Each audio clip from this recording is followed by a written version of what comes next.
संसार में जितना नौ कर्म है हम सब कुछ भोग चुके हैं। कल बताया था ना, संसार में जितना सोना है, चांदी है, हीरा है, सब हम ग्रहण करके छोड़ चुके हैं।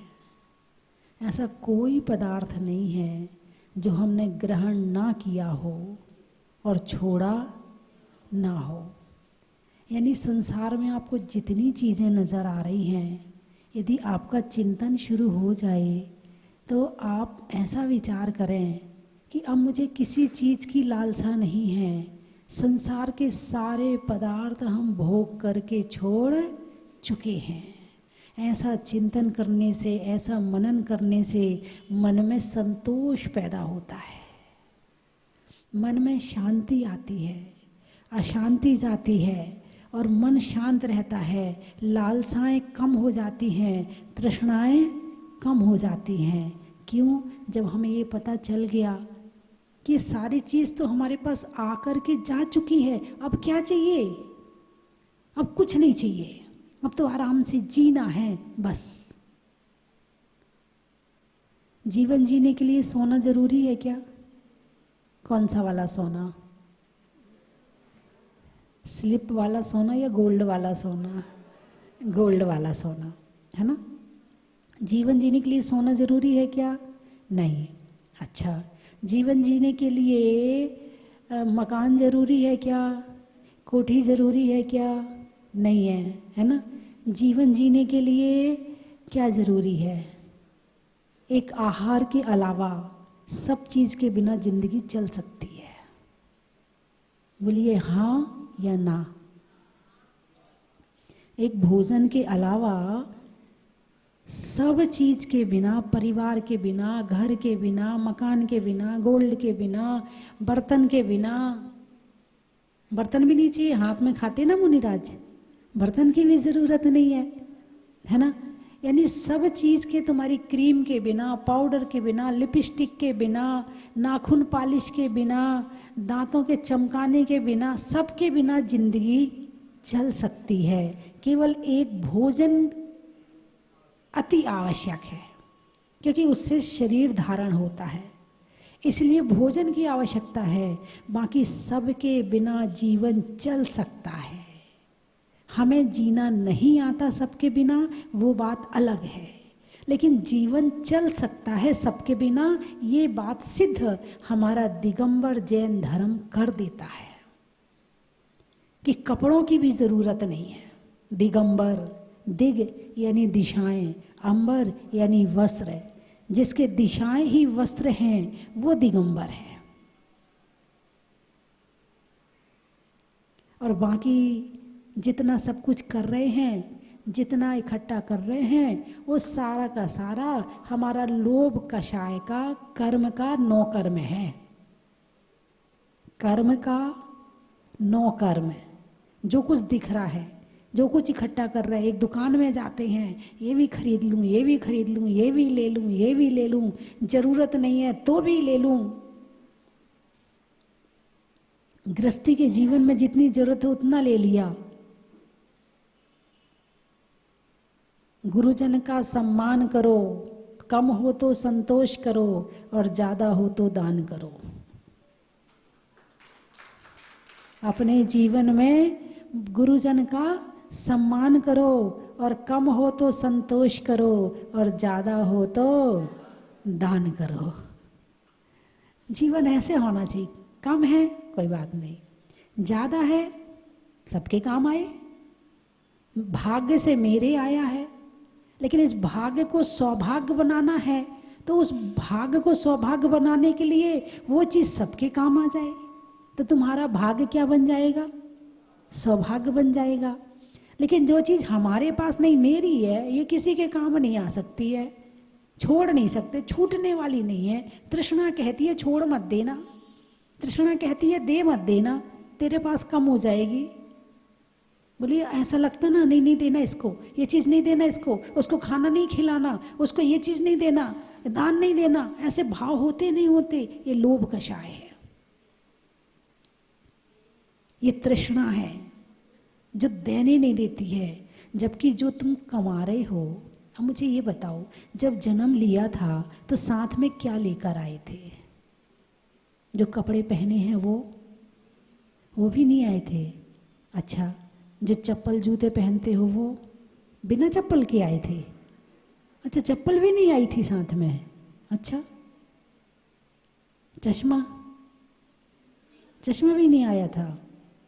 तो गोल्ड का जो हार वगैरह, नेकलेस वगैरह होता, वो तो आया होगा। ये अंगूठी वगैरह ये भी नहीं आया था। क्या आया था साथ में? एक शरीर के अलावा कुछ भी नहीं था। तो जितना आज तुम्हारे पास में है वो कहाँ से आया?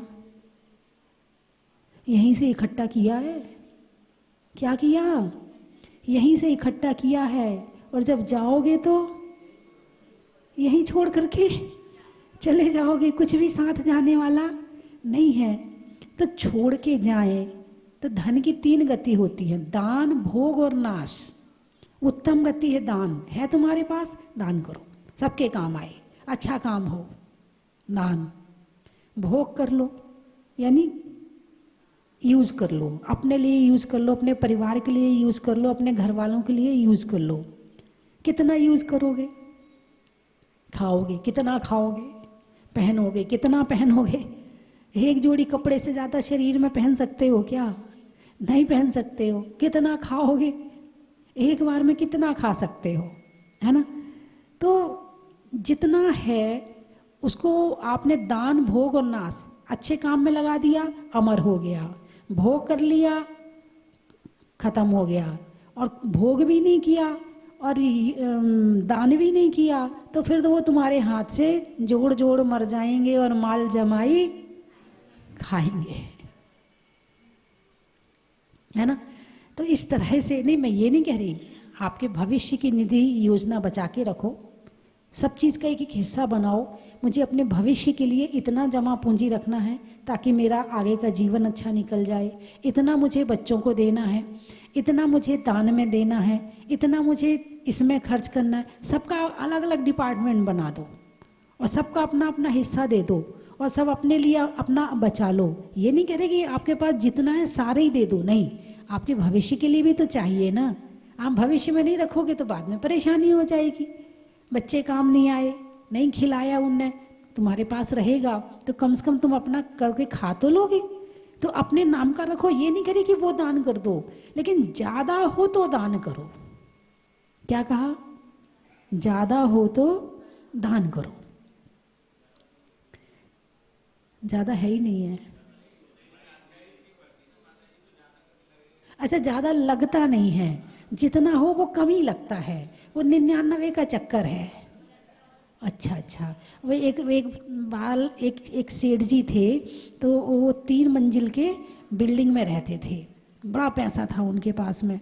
पड़ोस में एक व्यक्ति रहता था, गरीब था, झोपड़ी थी उसकी, अपने दिन भर मेहनत करता था, रात को भजन कीर्तन करता था और रात को आराम से सो जाता था। अब सेठ जी देखते, मेरे पास तो इतना धन, इतना पैसा, और मैं शांति से सो नहीं पाता, और इसके पास एक झोपड़ी है, आराम से भजन भी करता है, कीर्तन भी करता है, अपना काम भी करता है और आराम से सोता भी है। ये मामला तो बड़ा गड़बड़, ये ज़्यादा सुखी है, मैं कम सुखी हूँ। बोले ये बात कहाँ से कैसे हो रही है? तो सोचा कि ये 99 का चक्कर है। किसका चक्कर है?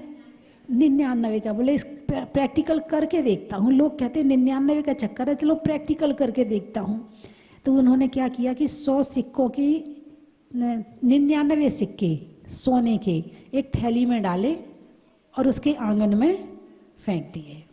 अब उसको कितने सिक्के मिल गए? 99। अब उसने गिना, अरे भगवान, एक पूरा डालना नहीं किया, एक छोड़ दिया भगवान ने। अब एक सोने के सिक्का, उसको 100 पूरे करने हैं। अब उसने 100 सिक्का करने के लिए उसने मेहनत करनी ज़्यादा शुरू की, तो दिन में थक जाता था, रात में भजन होना बंद हो गया, और सेठ जी को आवाज़ नहीं आई भजन की। तो थोड़े दिन बाद जाके सेठ जी ने पूछा, भाई बात क्या है? पहले तेरे यहाँ से बड़े भजन की आवाज़ आती थी, कीर्तन की आवाज़ आती थी, है आजकल तेरे यहाँ से भजन की आवाज़ नहीं आ रही है। बोले वो ऐसा है कि वो भगवान ने ना मुझे 99 सिक्के दिए थे, उसमें एक सिक्का कम था, तो मैं सोच रहा हूँ इसको 100 पूरे कर लूँ। इसलिए वो मेरा भजन कीर्तन आजकल बंद हो गया। वो सेठ जी बोले बस सही है बिल्कुल बात, संसार में यदि चक्कर है तो केवल 99 का चक्कर है कि 100 पूरे हो जाए, और ये 99 का चक्कर खत्म नहीं होता। 99 होते फिर 999 हो जाते हैं, फिर वो बढ़ता चला जाता है, एक हमेशा कम ही रहता है, और उसको पूरा चक करने के चक्कर में पूरी जिंदगी निकल जाती है और वो कभी पूरा नहीं हो पाता है।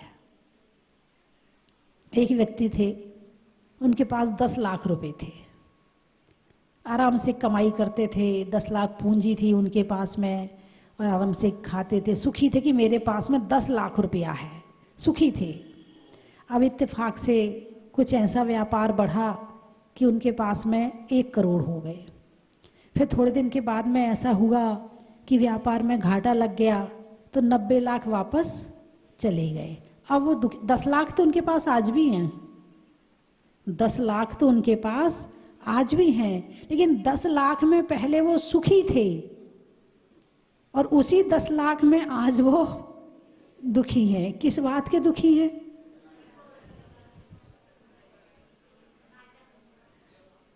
उन्हें 90 लाख का दुख है, अब 10 लाख का सुख नहीं है। पहले करोड़ नहीं था उनके पास में तो उन्हें 10 लाख में सुख महसूस हो रहा था, लेकिन आ गया और चला गया। चला कैसे गया? आया था मेरे पास तो गया कैसे? बढ़ना चाहिए था, घटना नहीं चाहिए था। बढ़ के जो घट गया है बस उसमें दुखी है। संसार में दुख के कारण कोई बड़े नहीं है, बड़े छोटे छोटे से कारण हैं। यदि अपनी सोच को बदला जाए तो जहां दुखी हो वहीं सुखी हो सकते हो। भाई घाटा लग भी गया मान लो, तो सोचो मैं जब मैंने व्यापार शुरू किया था तब मेरे पास क्या था? तब मेरे पास में क्या था? तब तो कुछ भी नहीं था। तो आज कम से कम इतना है तो सही, चल फिर से मेहनत करूंगा। टेंशन ना करके मेहनत करो, टेंशन ना करके पॉजिटिव सोचो, और सब चीज के साथ में धर्म के लिए समय जरूर निकालो। अब आजकल के बच्चे धर्म नहीं करते हैं। क्यों नहीं करते हैं? उन्हें रिजल्ट चाहिए तुरंत। क्या चाहिए? रिजल्ट चाहिए।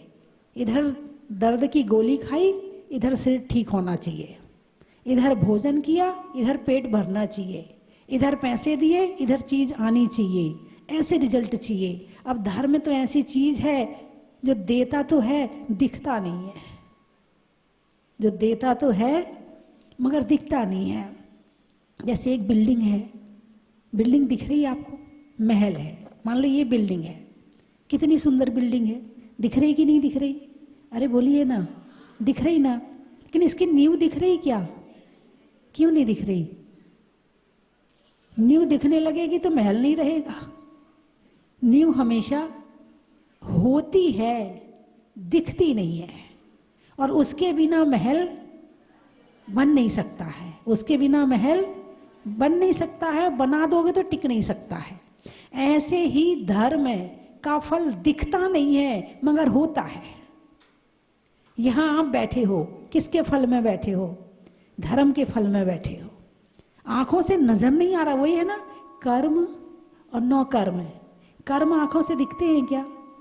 अरे बोलिए ना, जो द्रव्य कर्म है, ज्ञानावरण, दर्शनावरण, वेदनी, मोहिनी, आयु, नाम, गोत्र, अंतराय, पुण्य पाप आंखों से दिखता है क्या? नहीं। उसका फल दिखता है कि नहीं दिखता है? जैसे पेड़ है, पेड़ दिख रहा है ना, पेड़ कितना ऊंचा है और कितना विशाल है, उसकी छाया में भी बैठे हैं, विशाल पेड़ है, लेकिन उसकी विशालता कहाँ टिकी हुई है?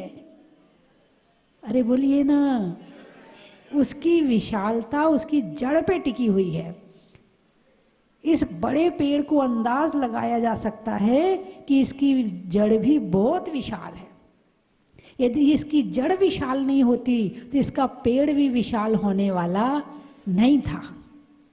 यदि किसी बड़े व्यक्ति को देखो, किसी धनवान को देखो, किसी साधु संत को देखो, तो देखने के बाद जड़ भी याद कर लिया करो। हम ऊपर तो देख लेते, हाँ ये बहुत बड़ा आदमी है, भगवान ने इसे इतना दिया, मुझे तो कुछ भी नहीं दिया। उसकी जड़ भी तो देखो कि कहीं ना कहीं इसके पुण्य कर्म का फल है। ये आज का भी नहीं हो सकता, पुराना भी हो सकता है, जरूरी नहीं कि आज का ही हो।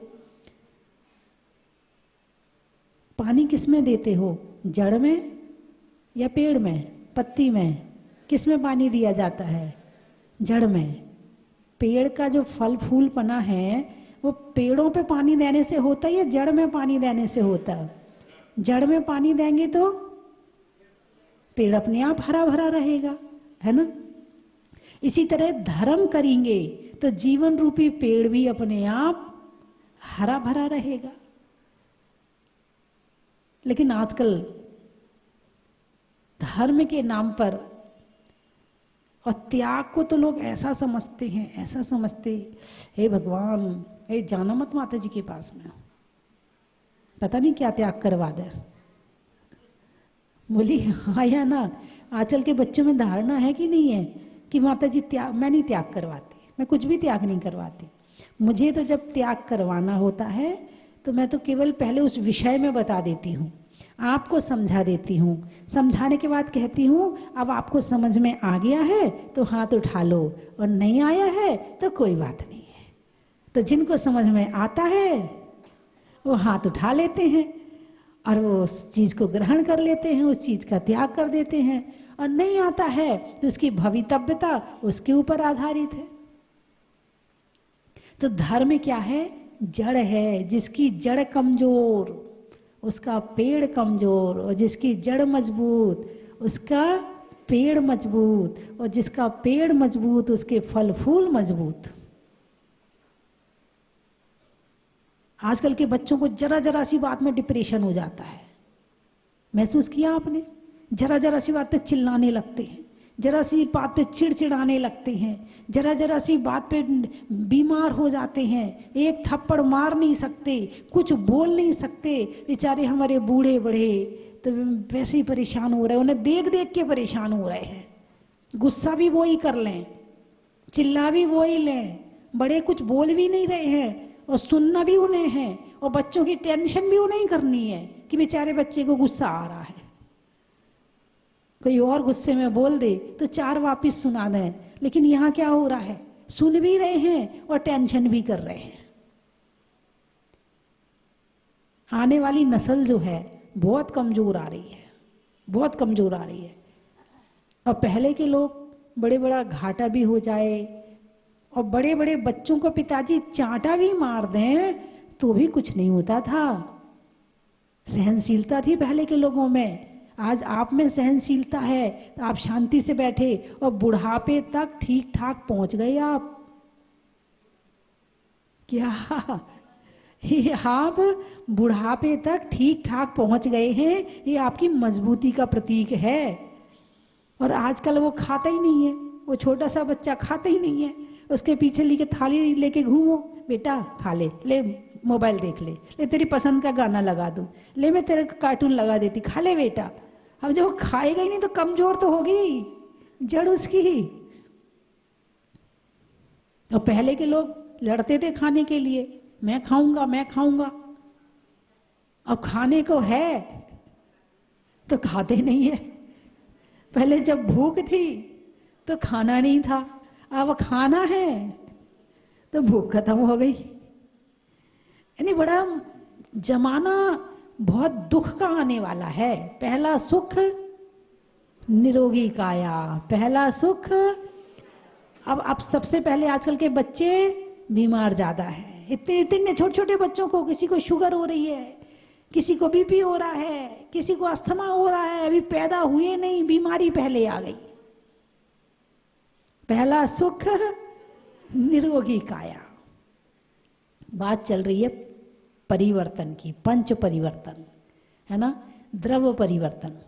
तो द्रव्य परिवर्तन में संसार का सारा द्रव्य हम ग्रहण करके भोग चुके हैं। ऐसा चिंतन, ऐसा विचार करने से हमारा मन शांत होता है, वस्तुओं के प्रति हम आकर्षित नहीं होते हैं। और है क्या संसार में? जो सोना तुम्हारे पास में आज है, वो इसके पहले किसके पास में था? किसी और के पास में होगा। उसके पहले, अरे बोलिए ना, उसके पहले तो जो हमारे राजा महाराजा, जिस समय आज से मान लो 100 साल पहले का ले लो, 100-150 साल, तो राजा महाराजा होते थे, तो वो सोना उनके पास रहा होगा। तो जिनके पास रहता था तो वो दूसरे राजा उन पर चढ़ाई करते थे, फिर वो लूट के ले जाते थे, फिर उनके पास हो जाता था, फिर वो तीसरे राजा उन पर चढ़ाई करते थे, फिर वो लूट के ले जाते थे। हैं, कुछ विदेशी आए, वो लूट के ले गए। मतलब वो सोना यहाँ से वहाँ हो रहा है, लेकिन जिसके पास रहता है उसे चोंच मारी जाती है। एक गिद्ध पक्षी था, तो कहीं पर एक टुकड़ा पड़ा हुआ था, जो गिद्ध खाता है उसका टुकड़ा पड़ा हुआ था। साथ साथ और भी गिद्ध जा रहे थे, तो वो सब गिद्धों की नज़र उस पर पड़ी। वो नीचे उतरे तो उनमें से एक गिद्ध झपट के और उसने वो टुकड़ा उठा लिया।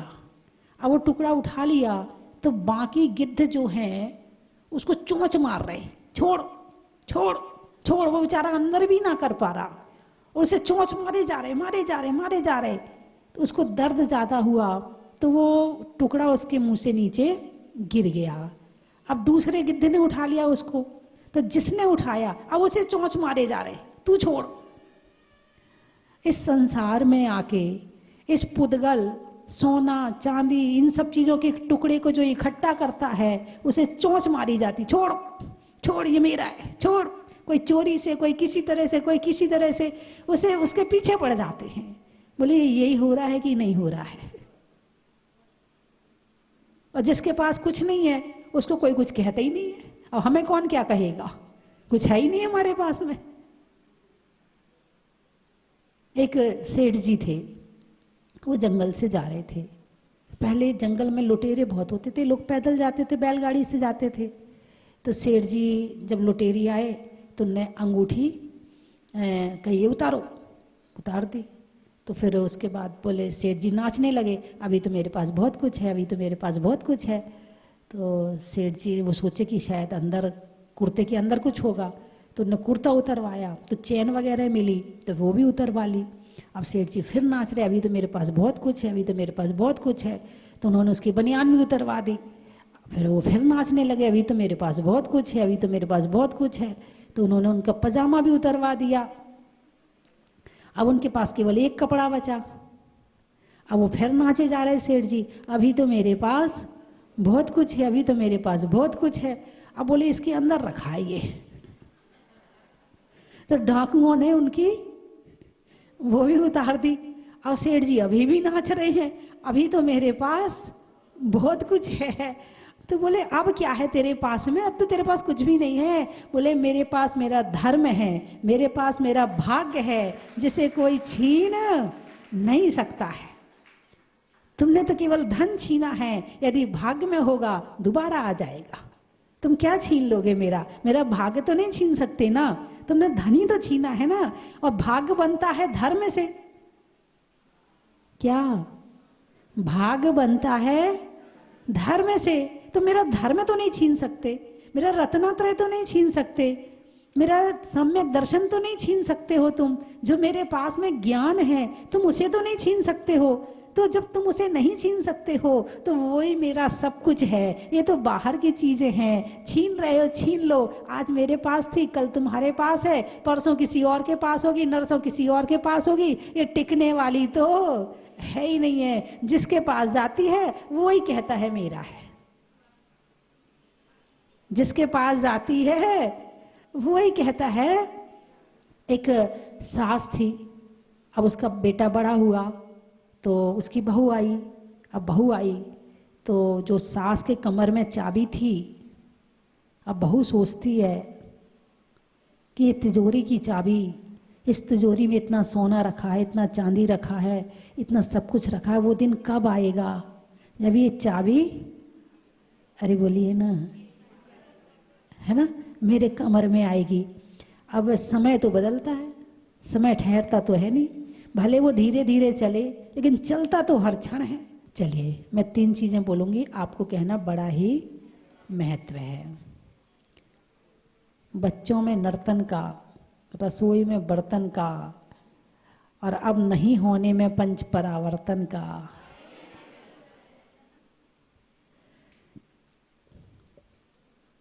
नेता में बोस का,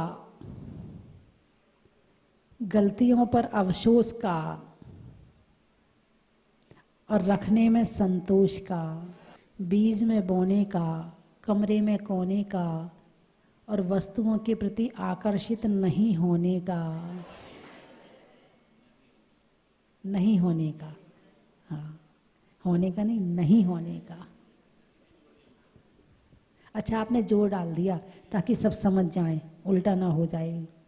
ठीक है, और आप बोलिए शब्द, महत्व मैं बता दूंगी।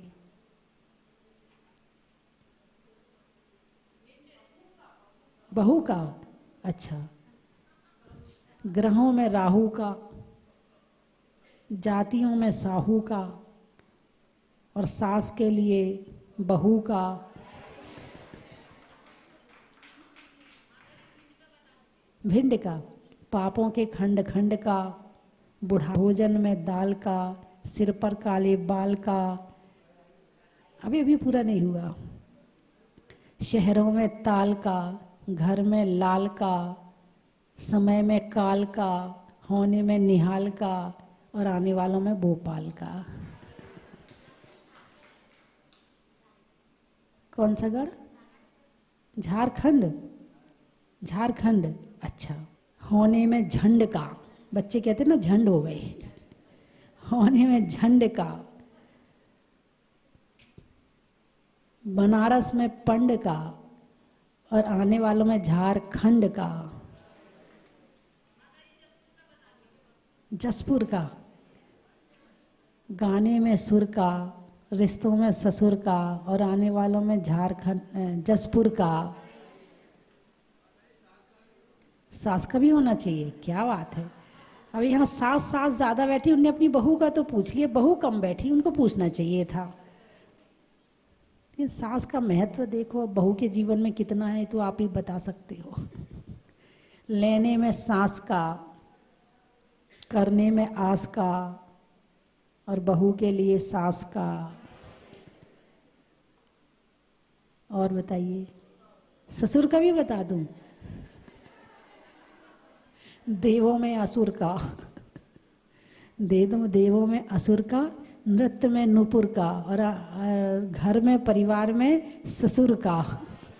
पुण्य का, बेटी का बता दूं? किसकी बेटी? मेरी होगी बेटी तो, तेरी का तो हो ही नहीं सकता। ट्रेन में टीटी का, ट्रेन में टीटी का, बजाने में सीटी का।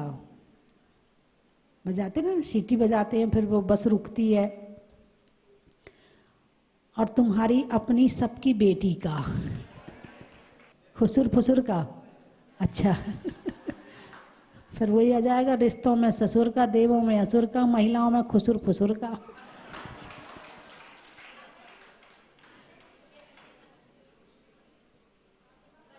पति का, धर्मात्मा है कि नहीं है पहले तो ये बताओ, धर्मात्मा हो तो बताऊं। होने में अच्छी गति का, सुधरने में मति का, और धर्मात्मा पति का।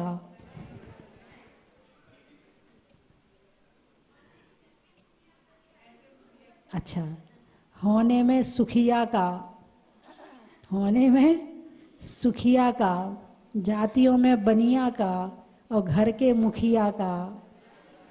देखो इस, अब एक विचार करना, मैंने आपसे पूछा आप शब्द बोलो, आप सबके शब्द कहाँ से आए? केवल परिवार से।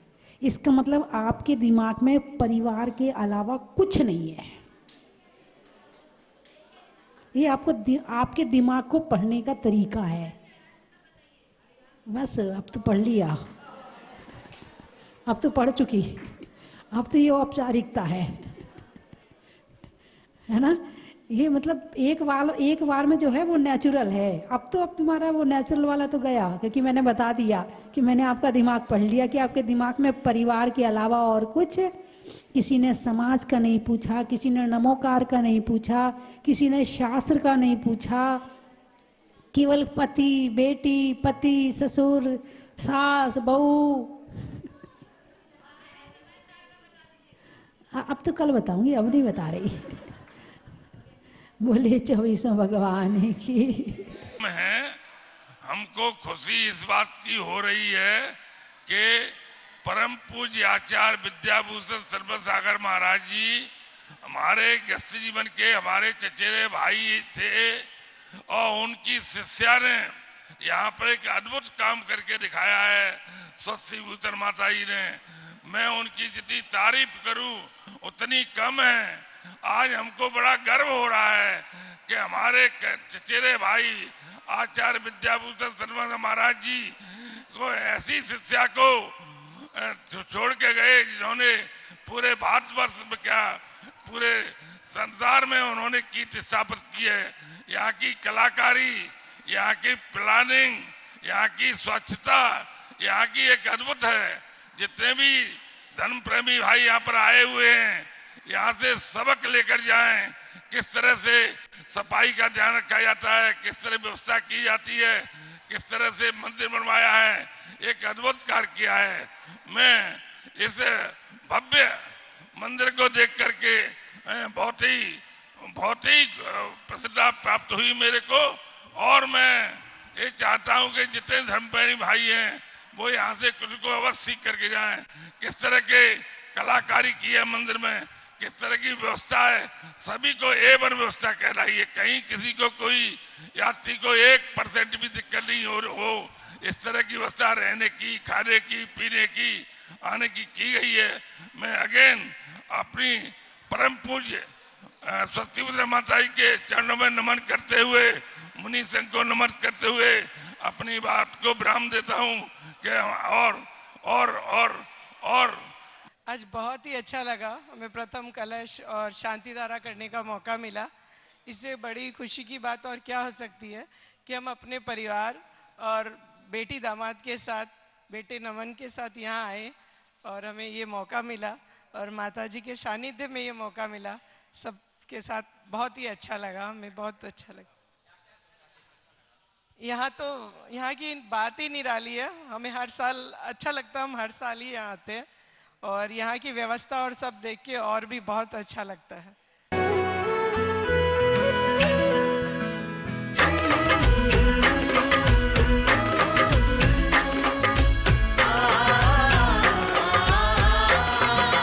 चन की थाल को सजाओ रे आज, रत्नों की थाल को भर लाओ रे आज।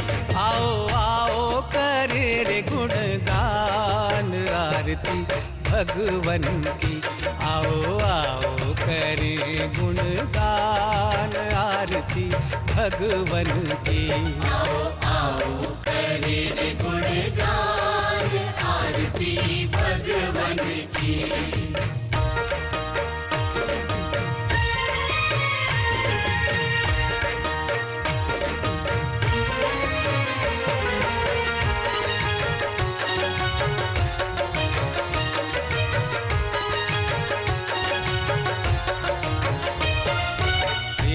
सुमित्र के राज दुलारे, माँ पद्मा जी के नैनों के तारे। पिता सुमित्र के राज दुलारे, माँ पद्मा जी के नैनों के तारे। राजगृही में जन्म लियो आप, राजगृही में जन्म लियो आप। आओ आओ मनाए खुशी आज आरती भगवन की। आओ आओ करे गुणगान आरती भगवन की। परम विदुषी लेखिका गणिनी आरिका रत्न श्री 105 स्वस्ति भूषण माता जी, जिन्होंने मात्र 20 वर्ष में 100 से भी अधिक किताबें लिखकर जैन समाज को अनूठा योगदान दिया है। बड़े बड़े विधान जैसे कल्पद्रुम महामंडल विधान, सिद्ध चक्र महामंडल विधान, इंद्रध्वज महामंडल विधान एवं विशेष जिनपद, पूजांजलि आदि महत्वपूर्ण साहित्य बहुत ही सरल व सुबोध शैली में लिखे हैं, जिसमें गद्य एवं पद्य साहित्य भी समाहित है। इन महान साहित्यों को पढ़कर आप भी अपने ज्ञान का विकास कर सकते हैं। साहित्य प्राप्त करने हेतु आज ही संपर्क करें।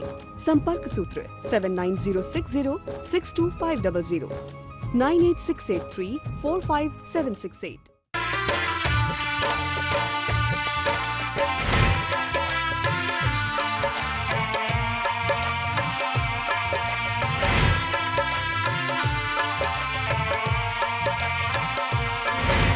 चलो रे चलो रे चलो चलो रे चलो रे चलो चलो जहाजपुर।